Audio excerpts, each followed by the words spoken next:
pasal 24 ayat 13 sampai dengan 35. Yesus menampakkan diri di jalan ke Emmaus. Pada hari itu juga 2 orang dari murid-murid Yesus pergi ke sebuah kampung bernama Emmaus yang terletak kira-kira 7 mil jauhnya dari Yerusalem. Dan mereka bercakap-cakap tentang segala sesuatu yang telah terjadi. Ketika mereka sedang bercakap-cakap dan bertukar pikiran, datanglah Yesus sendiri mendekati mereka, lalu berjalan bersama-sama dengan mereka. Tetapi ada sesuatu yang menghalangi mata mereka, sehingga mereka tidak dapat mengenal Dia. Yesus berkata kepada mereka, "Apakah yang kamu percakapkan sementara kamu berjalan?" Maka berhentilah mereka dengan muka muram. Seorang dari mereka, namanya Kleopas, menjawabnya, "Adakah engkau satu-satunya orang di Yerusalem yang tidak tahu apa yang terjadi di situ pada hari-hari belakangan ini?" Katanya kepada mereka, "Apakah itu?" Jawab mereka, "Apa yang terjadi dengan Yesus orang Nazaret? Dia adalah seorang nabi yang berkuasa dalam pekerjaan dan perkataan di hadapan Allah dan di depan seluruh bangsa kami. Tetapi imam-imam kepala dan pemimpin-pemimpin kami telah menyerahkan Dia untuk dihukum mati, dan mereka telah menyalibkannya. Padahal kami dahulu mengharapkan bahwa Dialah yang datang untuk membebaskan bangsa Israel. Tetapi sementara itu telah lewat 3 hari sejak semuanya itu terjadi. Tetapi beberapa perempuan dari kalangan kami telah mengejutkan kami. Pagi-pagi buta mereka telah pergi ke kubur dan tidak menemukan mayatnya. Lalu mereka datang dengan berita bahwa telah kelihatan kepada mereka malaikat-malaikat yang mengatakan bahwa Ia hidup. Dan beberapa teman kami telah pergi ke kubur itu dan mendapati bahwa memang benar yang dikatakan perempuan-perempuan itu, tetapi Dia tidak mereka lihat." Lalu Ia berkata kepada mereka, "Hei kamu orang bodoh, betapa lambannya hatimu, sehingga kamu tidak percaya segala sesuatu yang telah dikatakan para nabi. Bukankah Mesias harus menderita semuanya itu untuk masuk ke dalam kemuliaannya?" Lalu Ia menjelaskan kepada mereka apa yang tertulis tentang Dia dalam seluruh kitab suci, mulai dari kitab-kitab Musa dan segala kitab nabi-nabi. Mereka mendekati kampung yang mereka tuju. Lalu Ia berbuat seolah-olah hendak meneruskan perjalanannya. Tetapi mereka sangat mendesaknya. Katanya, "Tinggallah bersama-sama dengan kami, sebab hari telah menjelang malam dan matahari hampir terbenam." Lalu masuklah Ia untuk tinggal bersama-sama dengan mereka. Waktu Ia duduk makan dengan mereka, Ia mengambil roti, mengucap berkat, lalu memecah-mecahkan dan memberikannya kepada mereka. Ketika itu terbukalah mata mereka dan mereka pun mengenal Dia, tetapi Ia lenyap dari tengah-tengah mereka. Kata mereka seorang kepada yang lain, "Bukankah hati kita berkobar-kobar ketika Ia berbicara dengan kita di tengah jalan dan ketika Ia menerangkan kitab suci kepada kita?" Lalu bangunlah mereka dan terus kembali ke Yerusalem. Di situ mereka mendapati ke-11 murid itu. Mereka sedang berkumpul bersama-sama dengan teman-teman mereka. Kata mereka itu, "Sesungguhnya Tuhan telah bangkit dan telah menampakkan diri kepada Simon." Lalu kedua orang itu pun menceritakan apa yang terjadi di tengah jalan dan bagaimana mereka mengenal Dia pada waktu Ia memecah-mecahkan roti. Amin.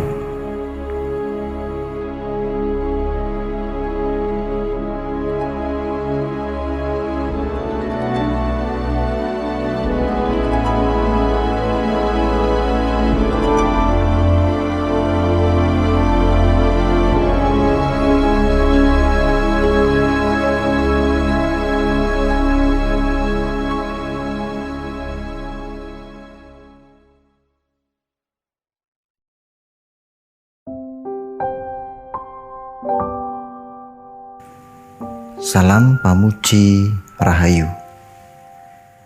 Tema Rese saat ini ke-139, yaitu cerita dari Emmaus. Saudara, sejatinya hidup itu terdiri dari cerita-cerita yang diceritakan secara terus-menerus. Tanpa cerita, hidup hanyalah kertas kosong tanpa sejarah.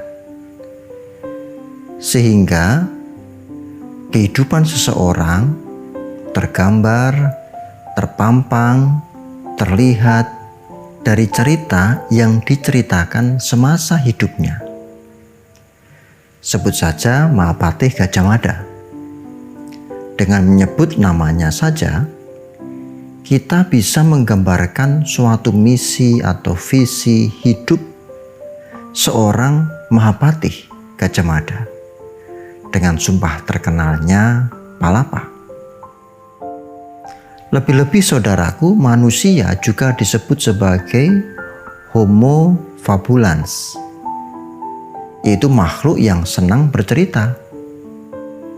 Bahkan dalam dunia yang semakin cair ini, yang kemudian sering disebut sebagai liquid modernity, di mana terdapat relasi sosial tak hanya terbatas hanya pada ruang, maka manusia mampu menceritakan cerita-cerita hidupnya tak hanya dalam bentuk verbal, melainkan juga melalui media foto, share lokasi, konsumsi, sedang mengkonsumsi apa, karya-karya, dan lain sebagainya.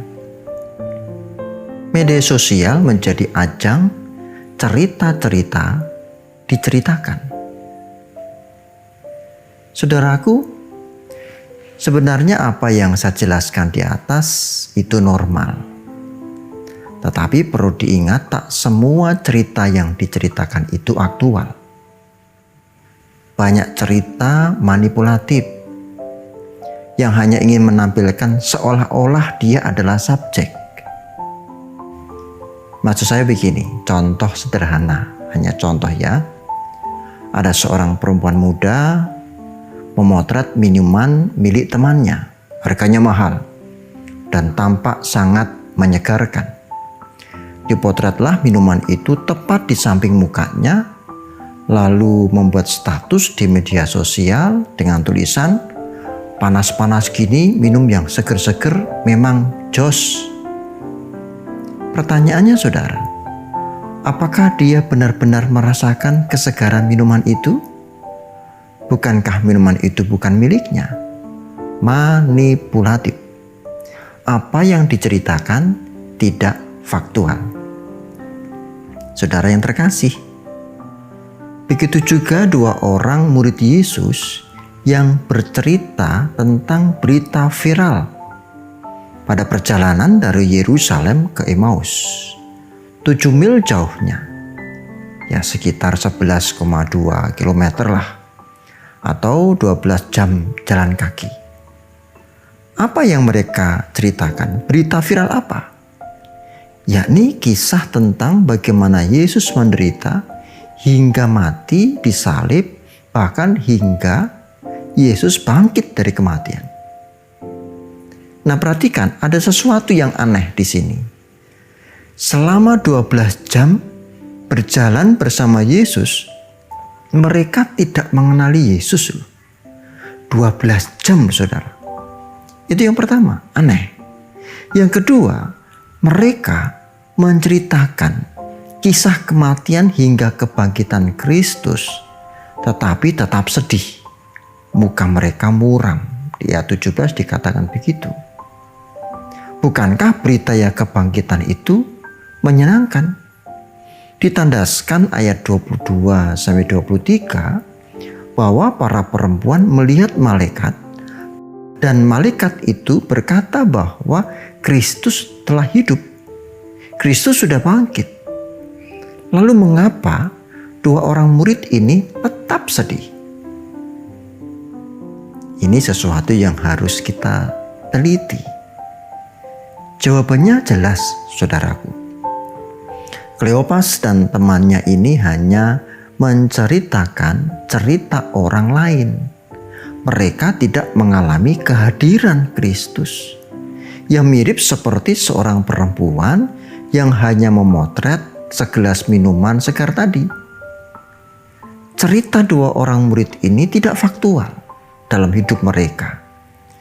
Cerita dari Yerusalem yang menggembirakan itu tidak menjadi bagian dalam hidup mereka, sehingga mereka tetap berduka dan bermuka muram. Nah, bagaimana dengan kita, saudaraku? Apa yang kita ceritakan pada anak cucu kita, pada suami atau istri, pada saudara-saudara kita, pada dunia? Sesuatu yang faktual atau sesuatu yang manipulatif? Bagaimana juga dengan peribadatan-peribadatan kita? Apakah benar-benar terdapat perjumpaan antara kita dengan Kristus, sehingga cerita kita pada dunia adalah kisah faktual bersama Kristus? Atau hanya cerita hasil kita nonton orang lain berjumpa dengan Kristus? Mari kembali pada teks. Akhirnya Kristus menolong dua orang murid itu. Kristus menjelaskan bagaimana seharusnya Mesias menderita sebelum mendapatkan kemuliaan.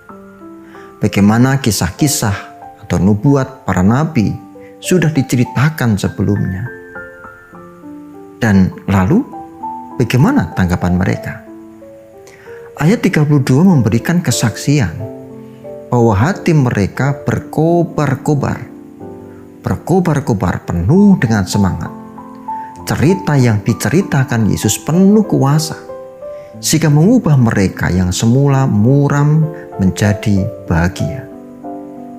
Bahkan mereka kemudian mampu mengenali bahwa Ia yang sedang bercerita itu adalah Sang Guru, Yesus Kristus sendiri. Nah, saudaraku, mengapa cerita Tuhan Yesus begitu berkuasa? Ya, mungkin semua menjawab, ya memang Tuhan sih ya pasti penuh dengan kuasa. Itu betul. Tapi ada satu yang penting, kunci.